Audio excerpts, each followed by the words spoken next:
हम्म। ये हमारी मेल पे आया, इसका क्या मतलब है? वो इसमें क्या है? 1 मिनट। किसी ने कोशिश करने की कोशिश की है, हाँ? हैक करने की कोशिश की है। अच्छा। आप उसको क्या करिए कि बदल दीजिए पासवर्ड किसका? अपने मेल का। मोबाइल का? हम्म। तो मोबाइल का पासवर्ड तो मुझे ही मालूम है। अच्छा, तो ये कोई है, वो पुलिस को बताइएगा। ये हाँ। इसने लॉक करने की कोशिश की है। मेरे मोबाइल को? हम्म। है? हम्म। ये ईमेल आईडी को? उस ईमेल आईडी को तो मोबाइल के थ्रू ही किया होगा ना, उस पर ऑन रहता है। चलिए, मुझे एक भाषण देना है, थोड़ा मैं बोल लूँ इस चलो पर, ठीक। लाइव पर। ठीक।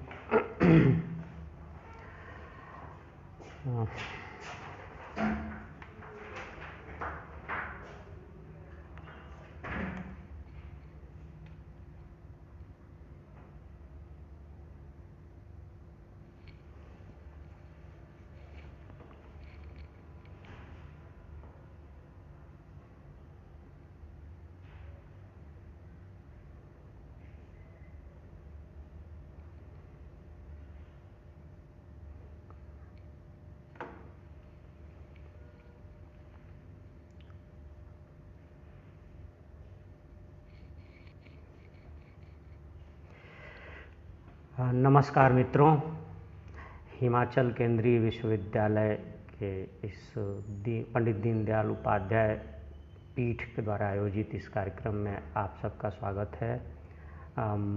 हिमाचल केंद्रीय विश्वविद्यालय के कुलपति माननीय कुलदीप चंद अग्निहोत्री जी और दीनदयाल उपाध्याय पीठ हिमाचल प्रदेश केंद्रीय विश्वविद्यालय के अध्यक्ष प्रोफेसर अरुण कुमार जी और मित्रों, यह मेरे लिए सौभाग्य की बात है कि मुझे इस प्रतिष्ठित विश्वविद्यालय के इस प्रतिष्ठित पीठ, एक संत के नाम पर, देखिए राजनीति के संत कहा जाता है पंडित दीनदयाल उपाध्याय जी को, तो राजनीति के संत पंडित दीनदयाल उपाध्याय जी की याद में उनके नाम पर स्थापित इस पीठ के इस कार्यक्रम में मुझे बोलने को मौका दिया गया है। यह मेरे लिए बड़ी सौभाग्य की बात है।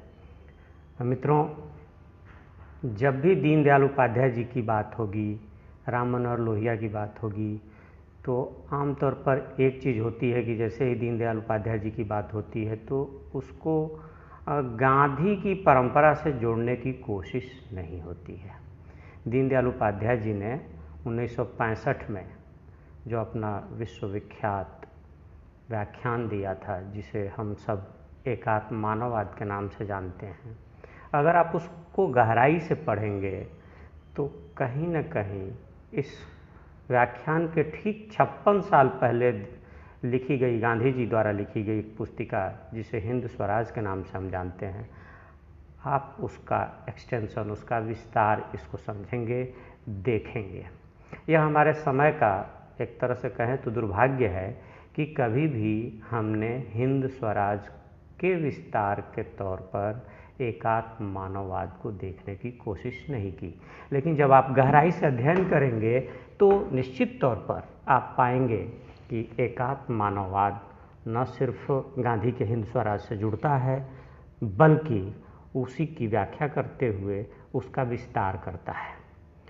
तो चूँकि आज का विषय डॉक्टर राम मनोहर लोहिया से भी जुड़ा हुआ है, आज के विषय में हम चर्चा कर रहे हैं पंडित दीनदयाल उपाध्याय जी और मनोहर लोहिया जी के व्यक्तित्व की, कृतित्व की।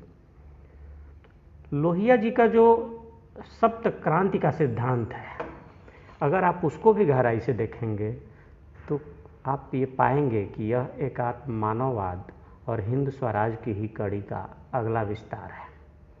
और कई बार आप देखेंगे कि ये जो चीज़ें हैं, ख़ास तौर पर हिंद स्वराज, एकात्म मानववाद या सप्त क्रांति, इन तीनों में एक समानता दिखती है। और यह समानता कैसी है कि इसका अंदाज़ आप इससे लगाइए कि भारतीय जनता पार्टी के बेशक अध्यक्ष रहे डॉक्टर मुरली मनोहर जोशी, लेकिन एक विद्वत पुरुष के रूप में उनकी विद्वत समाज में अच्छी धाक है, अच्छी पहचान है और वो समादृत हैं। उनका एक उनको उद्धृत करता हूँ, उनका एक उदाहरण है और उससे हम समझ पाएंगे कि लोहिया और दीनदयाल उपाध्याय क्या थे। मैं डॉक्टर मुरली मनोहर जोशी जी का उदाहरण ले रहा हूँ, उनको उद्धृत कर रहा हूँ। जोशी जी कहते हैं, सिद्धांतों की दृष्टि से डॉक्टर लोहिया और दीनदयाल एक दूसरे के पूरक हैं। सामान्यतः माना जाता है कि दीनदयाल जी राष्ट्रवादी मंच के समाजवादी विचारक थे। अब आप देखेंगे आज के दौर में कि समाजवाद और राष्ट्रवाद, जो मौजूदा नैरेटिव जिसे आजकल कहा जा रहा है, उसमें देखेंगे कि समाजवाद और राष्ट्रवाद एक दूसरे के खिलाफ खड़े नजर आते हैं। हालांकि आप जब गहराई से देखेंगे तो राष्ट्रवाद कभी भी समाजवाद के खिलाफ नहीं है, लेकिन आज का जो समाजवाद है वो एक दूसरे के खिलाफ नजर आता है। लेकिन जब आप समाजवाद के चिर विद्रोही पुरुष को देखते हैं, भारतीय राजनीति के चिर विद्रोही पुरुष के कर्तव्यों को देखते हैं, उनके काम को देखते हैं, उनके भाषण को देखते हैं, उनके लेखों को देखते हैं, उनकी पुस्तिकाओं के जरिए जाते हैं, मैं बात कर रहा हूँ डॉक्टर राम मनोहर लोहिया की, तो आपको लगेगा कि वह समाजवाद में कहीं न कहीं राष्ट्रवाद के, हिंदुत्व के, सनातन परंपरा के पूरक विचार पेश करते हैं। उनकी वैचारिक श्रेणी में सनातन और हिंदुत्व और राष्ट्रवाद के वे सारे मूल्य दिखते हैं जिन मूल्यों के लिए आज भी बहुत सारे संघर्ष चल रहे हैं। इसी तरह ठीक जब आप देखेंगे पंडित दीनदयाल उपाध्याय जी के विचारों में, तो कहीं न कहीं आपको लगेगा कि नहीं, ये तो समाजवाद की बात कर रहे हैं, जिसकी चर्चा अभी मैंने पंडित मुरली मनोहर जोशी, डॉक्टर मुरली मनोहर जोशी जी के उद्धरण से की है। और यह समानता और एक मतलब दोनों के व्यक्तित्व में आप देखेंगे कि पंडित दीनदयाल उपाध्याय और राम मनोहर लोहिया सिर्फ एक दूसरे के मतलब विचारों के वाहक ही नहीं हैं, सहयोगी नहीं हैं, बल्कि एक दूसरे के पूरक भी हैं और एक दूसरे के विस्तार भी। लोहिया की सबसे पहले तो हम चर्चा करते हैं राजनीतिक शुचिता की। आज के दौर में देखेंगे कि जो भारतीय राजनीति में शुचिता की बहुत बात होती है, सिद्धांतवादिता की बात होती है, लेकिन जब हकीकत की बात होती है तो आप देखेंगे कि कहीं नहीं आपको मिलेगी कि जो राजनीति है, जो उसकी शुचिता की अवधारणा है, वो हकीकत में समादृत हो। लेकिन आप जैसे ही आप पंडित दीनदयाल उपाध्याय और डॉक्टर राम मनोहर लोहिया के व्यक्तित्व की, उनके वैचारिक सरणी की, उनके कर्तव्यों की, एक राजनीतिक दल के महासचिव के नाते जो उनके कर्तव्य थे, उनको देखेंगे तो आप चकित रह जाएंगे। केरल में पट्टम थानू जी की अध्यक्षता में मतलब मुख्यमंत्री थे पट्टम थानू जी, उन्होंने थानू पिल्लई, उन्होंने एक सरकार, उनकी सरकार थी, वो पंडित माफ़ कीजिएगा, वो राम मनोहर लोहिया जी उस समय प्रजा सोशलिस्ट पार्टी के महासचिव थे। और पट्टम थानू की जो सरकार थी, उस सरकार ने क्या किया कि 1955 में कोचीन में प्रदर्शन कर रहे किसानों पर गोली चलवा दी और पिल्लई जी की सरकार को महासचिव के नाते जो राम मनोहर लोहिया जी थे, उन्होंने इस्तीफा मांग लिया कि आपको निहत्थे किसानों पर गोली चलाने का अधिकार नहीं है। यह राजनीति का जो एक आदर्श है, एक आइडियल है, उस आइडियल का एक हकीकत में रूपांतरण था। ये 1955 में राम मनोहर लोहिया करते हैं। ये अलग बात है कि प्रजा सोशलिस्ट पार्टी, जिसके उन दिनों प्रमुख आचार्य नरेंद्र देव थे, वह बात नहीं मानी गई। अपनी ही सरकार को, आज सोच भी कोई नहीं सकता कि अपनी ही सरकार को, अपनी ही पार्टी का महासचिव बर्खास्त करने की बात करे, इस्तीफा मांगे उससे, क्योंकि उसने निहत्थे लोगों पर, निहत्थे किसानों पर गोली चलाई है। लेकिन ऐसा डॉक्टर राम मनोहर लोहिया ने किया था। ठीक इसके 8 साल बाद आप देखते हैं कि कुछ ऐसा ही काम, देखिए व्यक्तित्व की बात मैं कर रहा हूँ कि दोनों महान हस्तियों में, पंडित दीनदयाल उपाध्याय और राम मनोहर लोहिया के व्यक्तित्व में क्या समानता थी, राजनीतिक शुचिता की बात हो रही थी। तो आप देखिए 1955 में नाथन पिल्लई के सरकार को इससे इस्तीफा मांगते हैं राम मनोहर लोहिया जी। और ठीक उसके 8 साल बाद 1963 में राजस्थान में जनसंघ के 9 विधायक चुन के आए थे। और जनसंघ का उस समय का सिद्धांत था, उसकी मान्यता थी जमींदारी उन्मूलन का करना और जमींदारी उन्मूलन का साथ देना। लेकिन राजस्थान में जो चुने गए 9 विधायक थे उसमें से 7 जमींदारी उन्मूलन के विरोध में थे। पार्टी का क्या होगा यह नहीं सोचा पंडित दीनदयाल उपाध्याय ने। सिद्धांत का क्या होगा, और वह जिस सिद्धांत के सहारे जनसंघ आगे बढ़ रहा है, भारतीय राजनीति में अपनी छाप छोड़ रहा है, उस भारतीय जनसंघ के इतिहास में कहीं दाग न लग जाए और भारत का भावी इतिहास खराब न हो जाए, उसके लिए पंडित दीनदयाल उपाध्याय कदम उठाते हैं। और उन्होंने अपने 9 में से 7 विधायकों को पार्टी से निकाल दिया। यह है राजनीतिक शुचिता। भारतीय राजनीति के इतिहास में इस तरह का अद्भुत साम्य बहुत जगह कहीं मतलब आप ढूंढने पर भी नहीं मिलेगा। 1955 में अपनी ही सरकार की, केरल की अपनी ही सरकार की, सिर्फ इसलिए इस्तीफे की मांग डॉक्टर राम मनोहर लोहिया करते हैं क्योंकि उसने निहत्थे किसानों पर गोली चलवाई।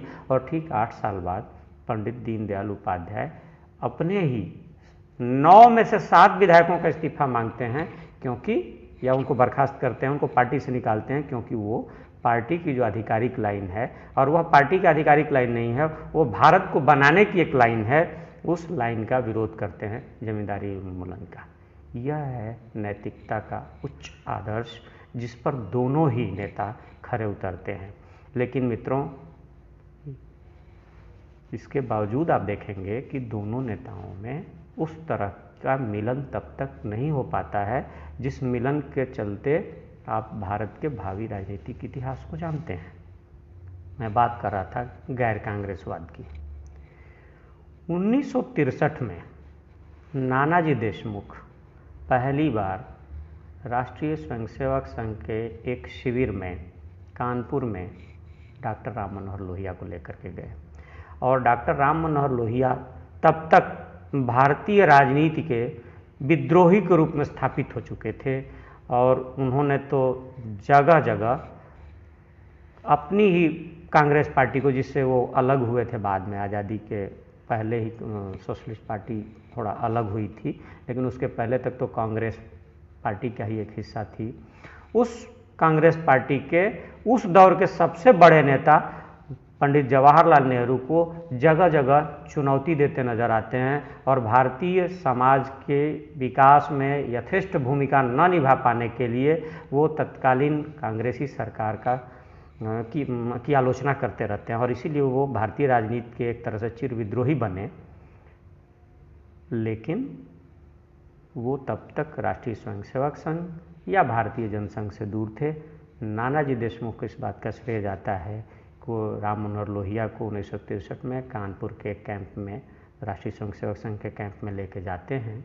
और उसके बाद मित्रों, आज की तरह तो मीडिया नहीं था उस समय, खासतौर पर अगर बात करें तो टेलीविज़न और इंटरनेट नहीं था, लेकिन उस समय भी विवाद हुआ था कि लोहिया किस तरह से चले गए राष्ट्रीय स्वयंसेवक संघ के शिविर में और क्यों चले गए। लेकिन लोहिया में यह मादा था कि वो इन लोगों को जवाब दे सकते थे। उन्होंने कहा था कि मैं राष्ट्रीय स्वयंसेवक संघ के लोगों को गृहस्थ बनाने गया था। और गृहस्थ जो है, गृहस्थ की जो अवधारणा है आप सब जानते हैं, भारतीय परंपरा में गृहस्थ की अवधारणा मतलब व्यवहारिकता, मतलब अपने पूरे सामाजिक उत्तरदायित्वों का निर्वाह और एक सामाजिक संगम को आगे बढ़ते हुए आगे बढ़ाना, सामाजिक संरचना में अपनी योगदान देना, लोहिया ने अपनी चतुराई से किया। और आप जानते हैं कि डॉक्टर राम मनोहर लोहिया 1962 में फूलपुर से, जो तत्कालीन प्रधानमंत्री पंडित जवाहरलाल नेहरू का निर्वाचन क्षेत्र था, उससे उन्होंने विरोध में ताल ठोका और उन्होंने ज़बरदस्त चुनौती भी दी पंडित जवाहरलाल नेहरू को। और ऐसा तो माना जाता था कि मतलब एक दौर में एक धड़ा मानता था उस समय का कि वो पंडित जवाहरलाल नेहरू को चुनावी शिकस्त भी दे सकते हैं।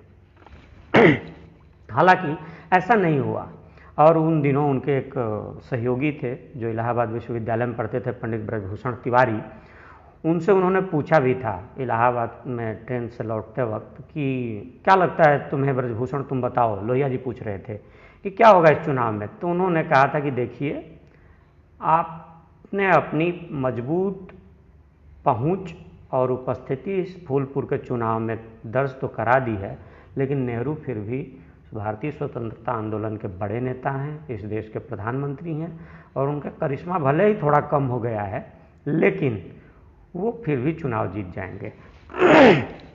मैं यहाँ पर भी लोहिया की पर्सनालिटी की बात करूँगा, उनके व्यक्तित्व की बात करूँगा। आज के दौर में अगर किसी बड़े नेता से उसका कार्यकर्ता इस तरह से खुल के बोल दे तो शायद वह नेता उसके इस खुलेपन को स्वीकार न कर पाए, लेकिन लोहिया ने इसे स्वीकार किया और एक पुस्तिका ही लिख डाली, जो पतली सी पुस्तिका है, विद्यार्थियों से उसको पढ़ना चाहिए, और छात्र राजनीति किसी बहाने व्याख्या करते हैं। बहरहाल इस चुनाव के बाद उनका ध्यान इस ओर गया कि अगर कितनी भी चुनौती देने की कोशिश की जाए, कांग्रेस की जो के कुशासन को कितना भी चैलेंज किया जाए, फिर भी कांग्रेस को तब तक नहीं हराया जा सकता जब तक कि कांग्रेस विरोधी दलों को एक मंच पर न लाया जाए। और पंडित जवाहरलाल नेहरू से चुनावी हार के बाद डॉक्टर राम मनोहर लोहिया ने 1963 में एक डॉक्ट्रिन दिया, एक सिद्धांत दिया, जिसका नाम है गैर कांग्रेसवाद। और इस गैर कांग्रेसवाद के बैनर तले उन्होंने उन दिनों के प्रमुख विपक्षी दलों, जिसमें आप जानते हैं वामपंथी दल तो तब भी कांग्रेस के साथ थे, तब तो वामपंथी दल एक ही था, दूसरा तो एक साल बाद ही बना, सीपीएम जिसको कहते हैं, मार्क्सवादी कम्युनिस्ट पार्टी। तो सीपीआई तो खैर उन दिनों प्रमुख विपक्षी दल था संयुक्त सोशलिस्ट पार्टी, जो समाजवादी धड़ा था, दूसरा भारतीय जनसंघ, और तीसरी स्वतंत्र पार्टी। इन तीनों दलों ने मिलकर के 1963 में हुए उपचुनाव में उस गैर कांग्रेसवाद के बैनर तले चुनाव लड़ा, और चुनाव लड़ने के बाद कांग्रेस के गढ़ में उसको बड़ी चुनौती दी। मित्रों, हमें याद करना चाहिए कि ये वही संधि काल है जहां दीनदयाल उपाध्याय और डॉक्टर राम मनोहर लोहिया राजनीतिक रूप से एक होते हैं।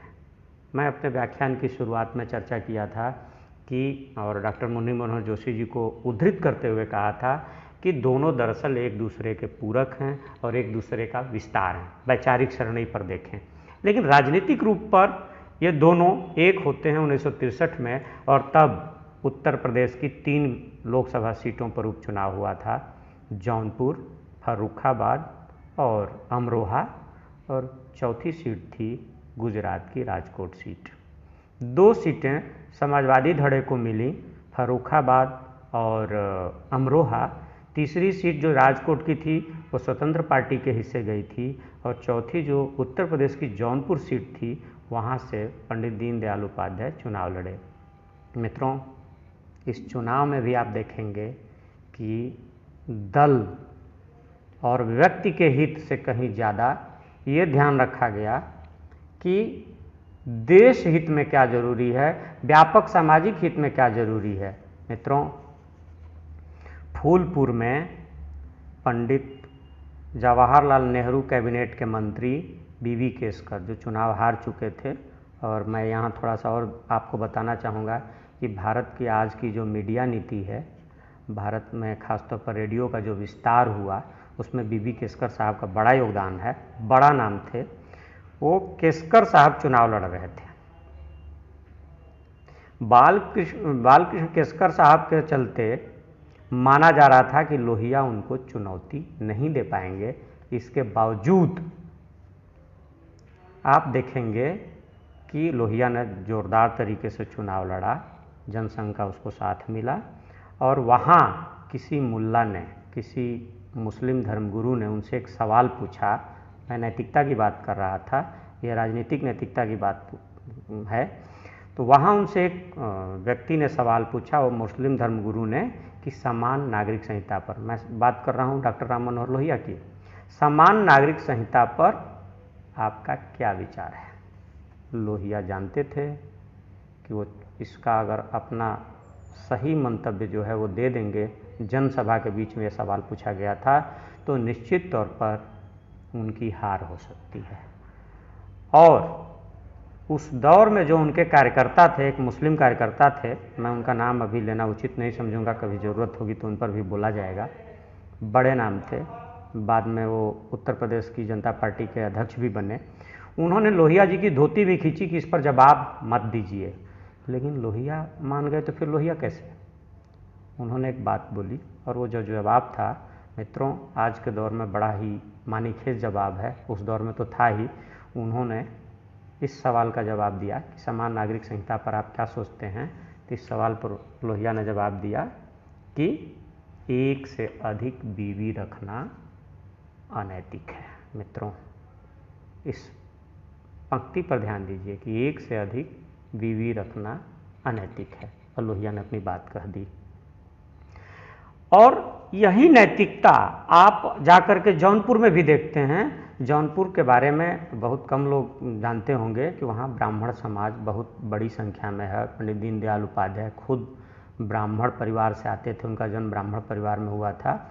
लेकिन वहाँ जब एक विप्र समाज की ओर से कार्यक्रम रखा गया जौनपुर स्टेशन के नज़दीक, तो वहाँ बोलने जाने से पंडित दीनदयाल उपाध्याय ने इनकार कर दिया। वो जानते थे कि लोग नाराज़ हो सकते हैं, लेकिन देश हित, राजनीतिक हित और भावी भारत की कल्पना जो उनकी थी, उसमें कोई दाग ना आने पावे, इसलिए उन्होंने क्या कहा। मित्रों, मैं कोट कर रहा हूँ, उन्होंने कार्यकर्ताओं से कोट करते हुए कहा था, अगर मैं वहाँ गया, ये मैं पंडित दीनदयाल उपाध्याय जी को उद्धृत कर रहा हूँ, अगर मैं वहाँ गया तो मैं तो जीत जाऊँगा, लेकिन जनसंघ हार जाएगा। उन्हें अपनी जीत गवारा नहीं थी। मैं पंडित दीनदयाल उपाध्याय की बात कर रहा हूँ।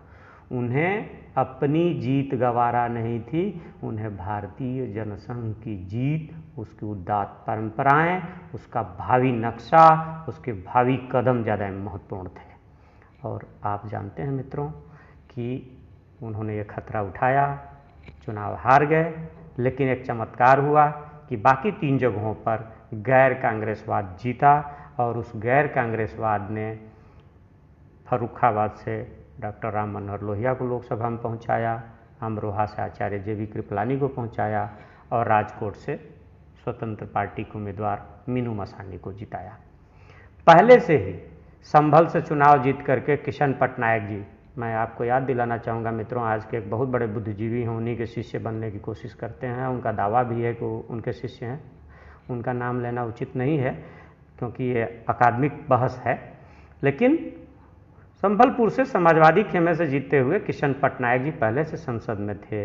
मनीराम बागड़ी थे, हरियाणा से जीत के आए थे, और इन 5 लोगों ने भारतीय राजनीति के इतिहास को, संसदीय बहस को बदल दिया।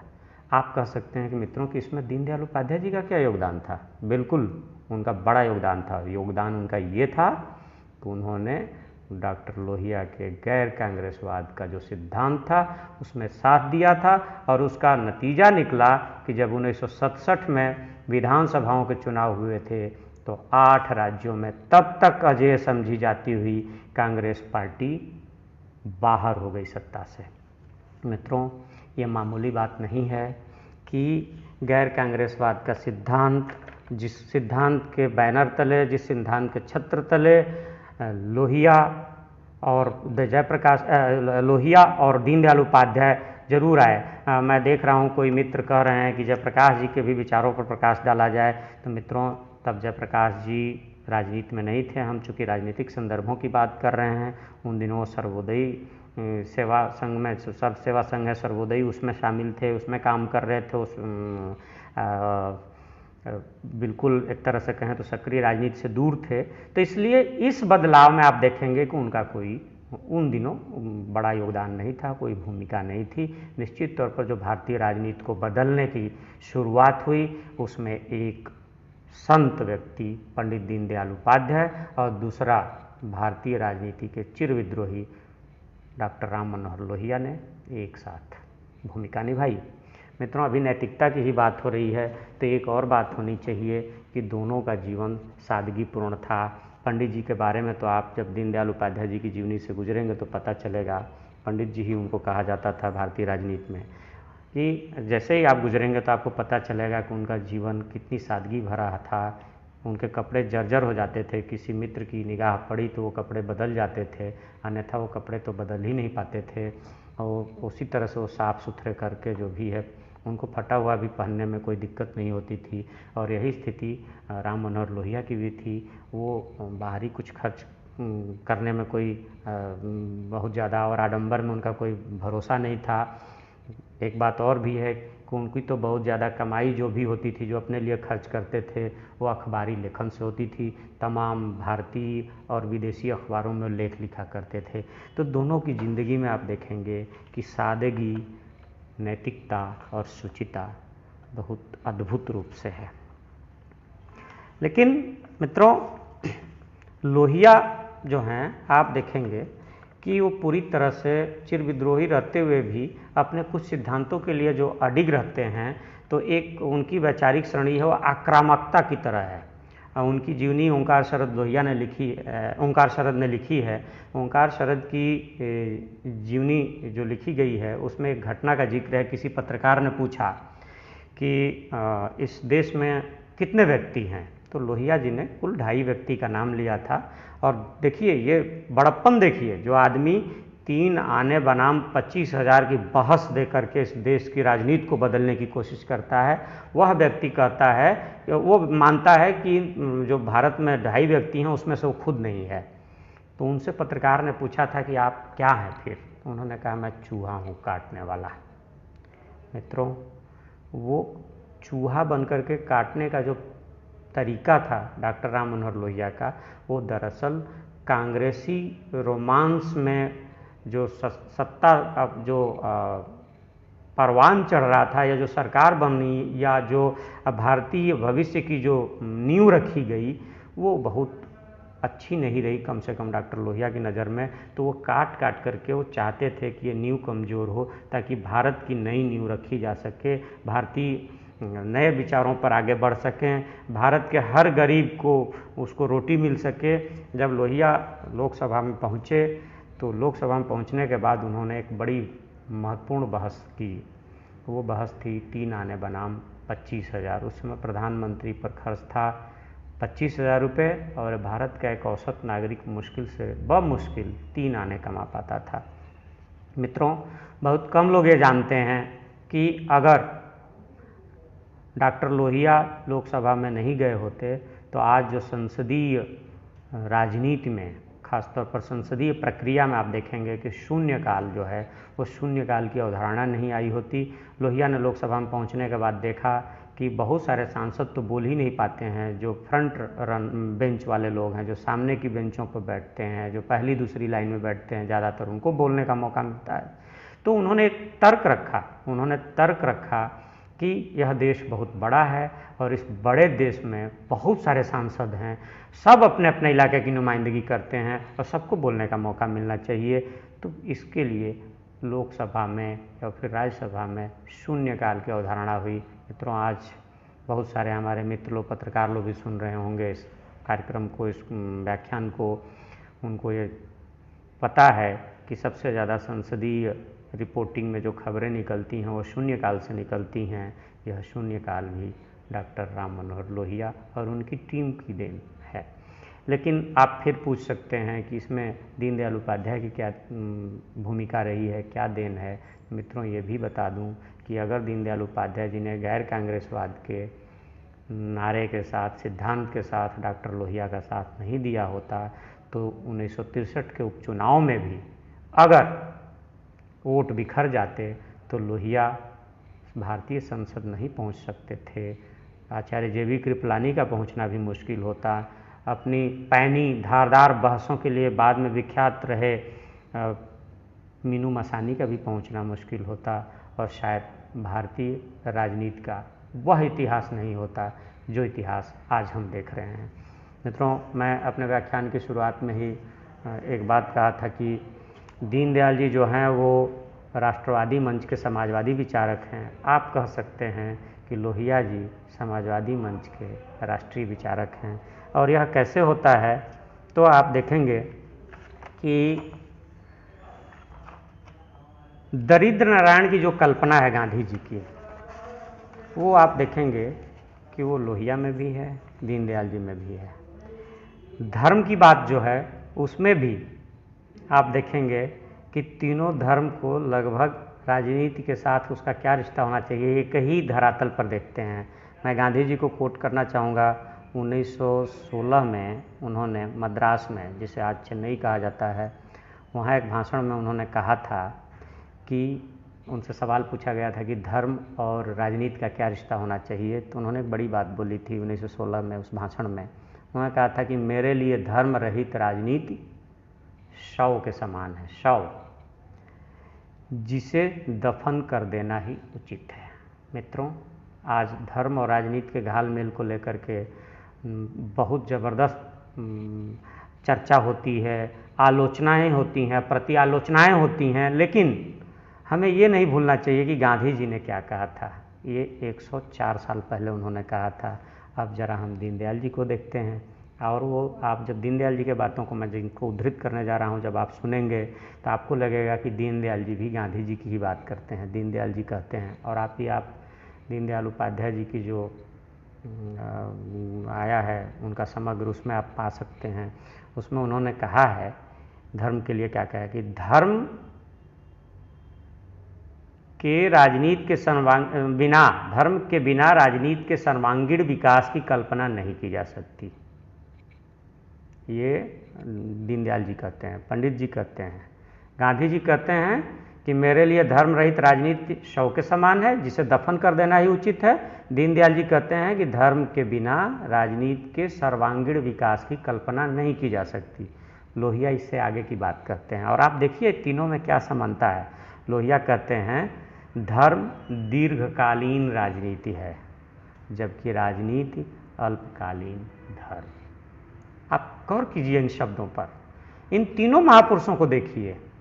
मित्रों, यह दुर्भाग्य है कि इन तीनों को समग्रता में देखने की कोशिश नहीं की गई। ये बड़ा अच्छा होगा कि दीनदयाल उपाध्याय पीठ जो हिमाचल प्रदेश केंद्रीय विश्वविद्यालय ने शुरू किया है, यह पीठ इस ओर भी ध्यान देगा, मुझे ऐसी उम्मीद है, और यह एक अच्छा वैचारिक श्रेणी का निर्माण करेगा।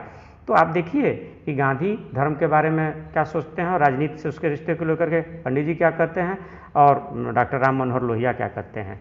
राम मनोहर लोहिया तो यहाँ भी नहीं रुकते, यही नहीं कहते कि धर्म दीर्घकालीन राजनीति है और राजनीति अल्पकालीन धर्म। वो आगे भी बढ़ते हैं, वो बोलते हैं धर्म श्रेयस की उपलब्धि का प्रयत्न करता है। श्रेयस लक्ष्य जो, और लक्ष्य का मतलब श्रेयस मतलब होता है सामान्य चीज़ नहीं है, उदात्त लक्ष्य जिसमें सबका भलाई हो, और राजनीति बुराई से लड़ती है, ये लोहिया कहते हैं। लेकिन वो बाद में बात कहते हैं कि जब धर्म में बुराइयां आ जाती हैं तो वह झगड़ालू बन जाता है, और जब राजनीति बुरी लगती है मुर्दा होकर श्मशान शांति बन जाती है। मित्रों, जब भी हम धर्म और राजनीति के रिश्तों की चर्चा करेंगे, मुझे लगता है इन तीनों हमारे जो भारतीय राजनीति के पुरुष हैं, और एक तरह से संत भी हैं। पंडित जी को तो आप पूर्ण संत कह सकते हैं। गांधी जी भी खुद कहते थे कि वो राजनीति में धर्म के व्यक्ति हैं। इनके विचारों को आप बिना लिए कैसे आगे बढ़ सकते हैं। मुझे लगता है कि मौजूदा माहौल में, मौजूदा परिदृश्य में इन विचारों की ओर हमें जाना चाहिए, इन पर हमें मनन करना चाहिए। और मुझे लगता है कि जब हम मनन करेंगे तो निश्चित तौर पर हमें एक ऐसी चिंतन प्रक्रिया से गुजरेंगे, एक ऐसे बिंदु पर पहुंचेंगे जहां से हमें हमारे श्रेयस की प्राप्ति का रास्ता दिखेगा, और हमारा श्रेयस भी दिखेगा। दुर्भाग्य तो यह है कि हमारा श्रेयस भी नहीं दिख रहा है। मित्रों, दीनदयाल जी राजनीति को संयमित करने के लिए धर्म को ही केंद्रीय तत्व मानते थे। वो प्रलोभनों के जरिए, आज बड़ी चर्चा होती है धर्मांतरण की, और इसको लेकर के खेमा है, बड़ा वो खुशी भी जताता है, लेकिन दीनदयाल जी क्या सोचते हैं कि प्रलोभनों के सहारे धर्मांतरण के विरोधी थे। ये देखिए, ये दीनदयाल जी की अपनी ही अवधारणा नहीं है, ये गांधी जी की अवधारणा है। गांधी जी भी यंग इंडिया के अपने लेख में ऐसा लिख चुके हैं। वो भी मानते थे कि प्रलोभन के सहारे धर्मांतरण नहीं होना चाहिए। हाँ, किसी के दिल में अगर किसी के प्रति असम्मान आ गया वो उसको अपना है, लेकिन प्रलोभन देकर के कोई हासिल करे, कुछ कोई नया ठिया हासिल करे, नया धार्मिक विचार स्वीकार करे, ये उचित नहीं है। लोहिया इससे आगे की बात करते हैं। वो तो कहते हैं कि भारतीय मुसलमानों के पूर्वज भी, क्योंकि देखिए हमें थोड़ा सा इस पर मैं आपको याद दिलाना चाहूँगा कि भारत में जो धार्मिक समस्या वो हिंदू मुसलमान की ही समस्या के रूप में ज़्यादा देखी जाती है।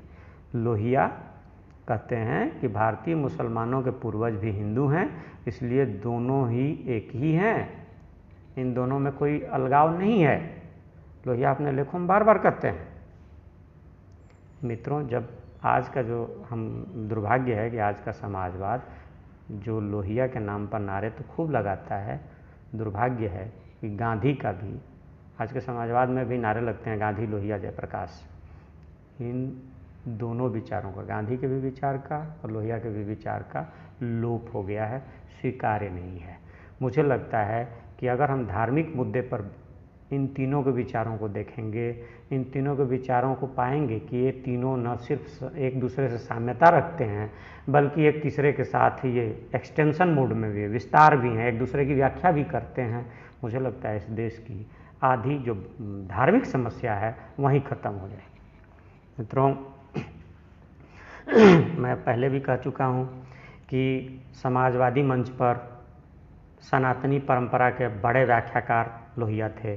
लोहिया ने चित्रकूट में रामायण मेला शुरू कराया था।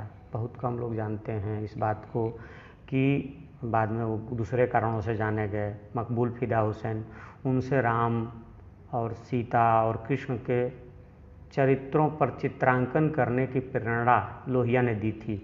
और मैं इस बात से पूरी तरह मतलब सहमत हूँ, मुझे आश्वस्त हूँ कि अगर लोहिया अपनी स्वाभाविक उम्र जिए होते तो शायद जो आप देखेंगे कि मकबूल फिदा हुसैन में जो डाइवर्जन दिखता है, खासतौर पर हिंदुत्ववादी जो वैचारिक शक्तियों के खिलाफ, वो शायद नहीं आता, क्योंकि उन्होंने उनको हैदराबाद में प्रेरित किया था कि क्या चित्र बना रहे हो मूर्तन का, राम और सीता इस देश के की आत्मा हैं, राम और कृष्ण इस देश की आत्मा हैं, उन पर चित्र बनाओ।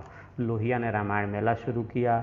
लोहिया अपने समाजवादी मंचों से आप देखेंगे तो हिमालय बचाओ, तीर्थों की स्वच्छता, गंगा जमुना को प्रदूषण मुक्त बनाना और हिमालय को बचाना, इस तरह का बड़ा आंदोलन चलाते हैं। बार बार लिखते हैं, व्याख्यान देते हैं, जगह जगह आंदोलन चढ़ाते हैं। और यही देखिए कि ये क्या समाजवाद में दिखता है। आज का समाजवादी धारा सोचेगी इन सब बातों को नहीं, यह शुद्ध रूप से हिंदुत्ववादी सनातनी विचारधारा मान ली जाएगी। हिमालय को बचाना हो, वो तो पर्यावरण से जुड़ा हुआ है। हिमालय तो हमारा सांस्कृतिक एक तरह से इतिहास बोध का प्रतीक भी है। हमारा वो एक सिर्फ सीमा रेखा खींचने वाला पहाड़ नहीं है, वो हमारी संस्कृति का एक प्रतीक भी है, एक हमारी हजारों हजार संस्कृति का वो गवाह भी है।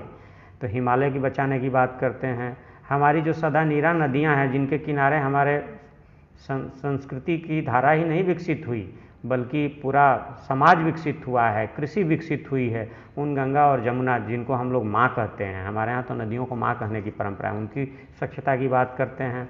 खासतौर पर आप हिंदू तीर्थ स्थलों को देखेंगे कि वहाँ अज्ञानतावश कुछ गंदगी रहती है, लोहिया उनकी सफाई की बात करते हैं। यह हिंदुत्व के विचार हैं।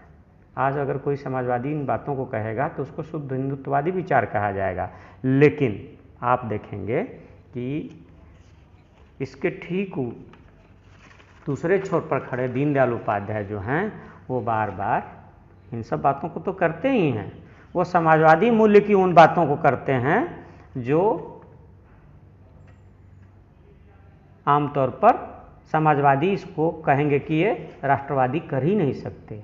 क्या है वो मूल्य? वो करते हैं ग्राम स्वराज की बात, वो करते हैं स्वरोजगार की बात, वो बार बार कहते हैं कि हमें गांव को स्वावलंबी बनाना चाहिए। वो बार बार कहते हैं कि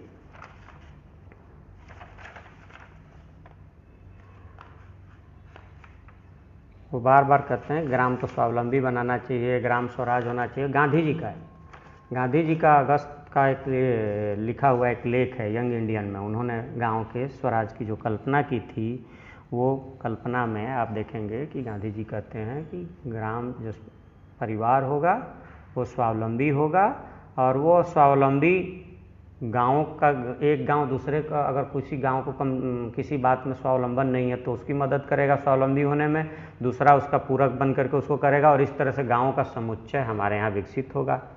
भारतीय राज्य व्यवस्था का किसी मित्र ने अभी टिप्पणी की थी, उस टिप्पणी में उन्होंने जयप्रकाश जी के विचारों का था।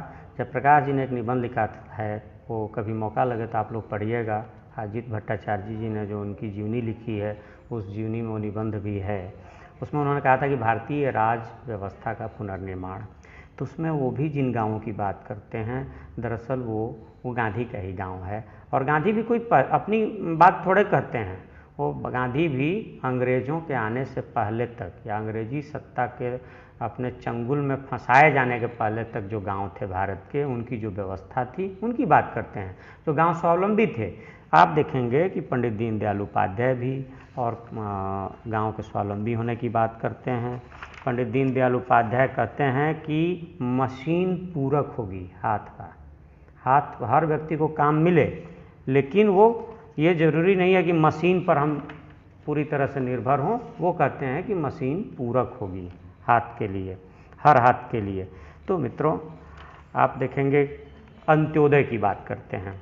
गांधी जी जिस दरिद्र नारायण की बात करते हैं, वही दीनदयाल जी का आखिरी व्यक्ति है, और उस आखिरी व्यक्ति को मजबूत बनाने, उसको ताकत देने, उसका विकास करने, उसको रोज़गार देने की बात करते हैं।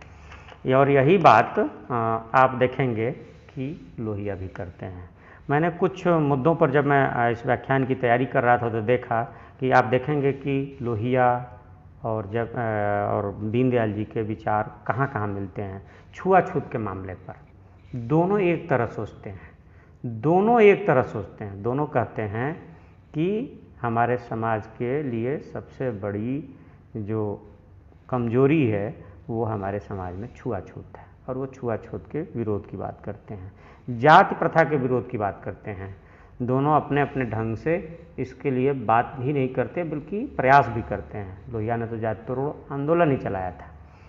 आप जब एकात्म मानववाद के साथ गुजरेंगे या दीनदयाल जी के कुछ निबंधों से गुजरेंगे तो आपको पता चलेगा कि वो बार बार कहते हैं हर हाथ को काम देने की बात। अर्थव्यवस्था, केंद्रीय अर्थव्यवस्था के दोनों विरोधी हैं। दोनों कहते हैं कि अर्थव्यवस्था विकेंद्रीकृत होनी चाहिए, डिसेंट्रलाइज होनी चाहिए, और निश्चित तौर पर दोनों की इकाई, अर्थव्यवस्था की जो इकाई है दोनों के लिए वो गांव है। आप देखेंगे कि दोनों ग्रामोदय की बात करते हैं। उनका मानना है गांधी जी की तरह कि गांव सुखी तो हम सुखी। दिलचस्प, हमने अपने शुरुआत में ही भाषण में, व्याख्यान में कहा था, दिलचस्प यह है कि दोनों साधनों की पवित्रता की बात करते हैं।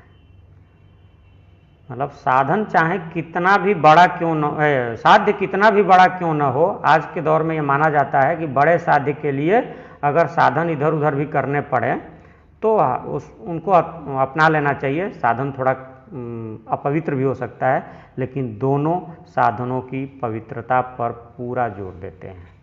शिक्षा और संस्कृति पर आप देखेंगे कि भारतीय राजनीति के चिर विद्रोही और भारतीय राजनीति के पंडित, मतलब डॉक्टर राम मनोहर लोहिया और पंडित दीनदयाल उपाध्याय, दोनों के विचार एक हैं। और उससे भी बड़ी बात कि मातृभाषा के लिए दोनों मरते हैं। लोहिया ने तो 1965 के आसपास अंग्रेजी हटाओ आंदोलन ही चला दिया था। दीनदयाल जी थोड़ा इसमें सुधार करके कहते हैं कि देखिए, अंग्रेजी से हमारा विरोध नहीं है, जो गांधी जी कहा करते थे, बस हमारी अंग्रेजियत से उनको विरोध है, वो बार बार कहते हैं। आप देखेंगे लोहिया ने मतलब और शिक्षा सबको बराबर मिलनी चाहिए। लोहिया ने कहा था राजा पुत्र निर्धन संतान सबकी शिक्षा एक समान। और दीनदयाल जी भी कहते हैं कि चाहे धनी हो चाहे गरीब हो, चाहे कमज़ोर हो चाहे अमीर हो, चाहे मजबूत हो, समाज के किसी भी पायदान पर हो, हर व्यक्ति के बच्चे को एक समान शिक्षा मिलनी चाहिए। आप देखेंगे कि जब इन दोनों में कितने सारे मुद्दों पर मतलब ये है। और तो और यहाँ मित्रों एक और बात बताना चाहूँगा, दोनों ने 12 अप्रैल 1964 को भारत पाक महासंघ पर एक अद्भुत वक्तव्य जारी किया था। मूलतः माना जाता है कि वक्तव्य दीनदयाल उपाध्याय जी ने दिया था। और मेरा जीवन मेरा देश में लाल कृष्ण आडवाणी जी ने इस घटना का जिक्र किया है। डॉक्टर राम मनोहर लोहिया ने उनसे एक बार कहा था, डॉक्टर आडवाणी जी तब पत्रकार होते थे, रिपोर्टिंग करते थे, तो उनसे कहा था कि भारतीय जनसंघ से, ये तब की बात है जब दीनदयाल जी और लोहिया जी से कोई मिलन नहीं हुआ था, दोनों मिले नहीं थे, दोनों में बातचीत नहीं हुई थी उस तरह से कोई गंभीर, और ना राष्ट्रीय स्वयंसेवक संघ के शिविर में लोहिया जी गए थे। तो उन्होंने कहा था आडवाणी जी से कि आप लोग बार बार पाकिस्तान को भारत में मिलाने की बात करते हैं, आप लोग मतलब जनसंघ के लिए वो कह रहे थे डॉक्टर राम मनोहर लोहिया, इसीलिए भारतीय मुसलमान आपसे दूर भागता है। तो आडवाणी जी ने कहा था कि मैं इसका जवाब उचित स्तर पर देने का अधिकारी नहीं हूँ, आप बेहतर हो कि पंडित जी से मिल लीजिए। पंडित जी मतलब पंडित दीनदयाल उपाध्याय जी। उन्होंने पंडित दीनदयाल उपाध्याय जी से मुलाकात हुई और आप ताज्जुब करेंगे, आश्चर्य करेंगे कि डॉक्टर राम मनोहर लोहिया भी उनके मुरीद हो गए। और उन्होंने जो भारत पाक महासंघ पर जो विचार थे पंडित दीनदयाल जी उपाध्याय के, उसको उन्होंने 12 अप्रैल 1964 को जारी किया। उस वक्तव्य का कुछ हिस्सा पढ़ के मैं यहाँ उद्धृत करना चाहूँगा। मुझे एक सेकंड मौका दीजिए।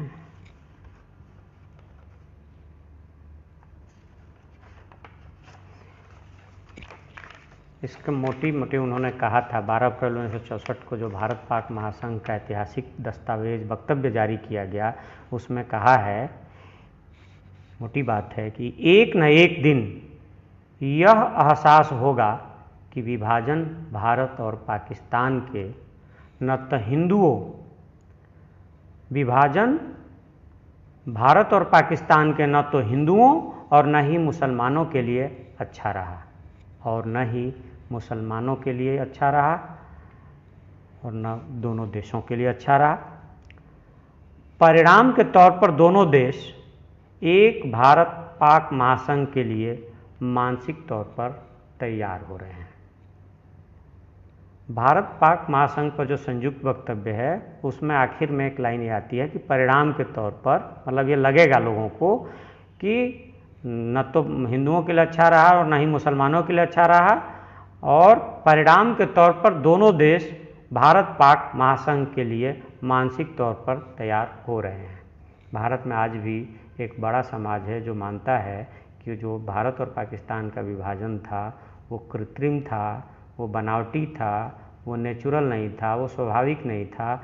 और 12 अप्रैल 1964 को जो वक्तव्य जारी हुआ उसमें भी इसकी एक तरह से व्याख्या की गई थी, इसका एक भाव था। और आप यहीं देखेंगे कि जो भारतीय जनसंघ को लेकर के डॉक्टर राम मनोहर लोहिया के मन में एक अवधारणा थी, एक उनको लेकर के एक आग्रह था, वो आग्रह टूटता है।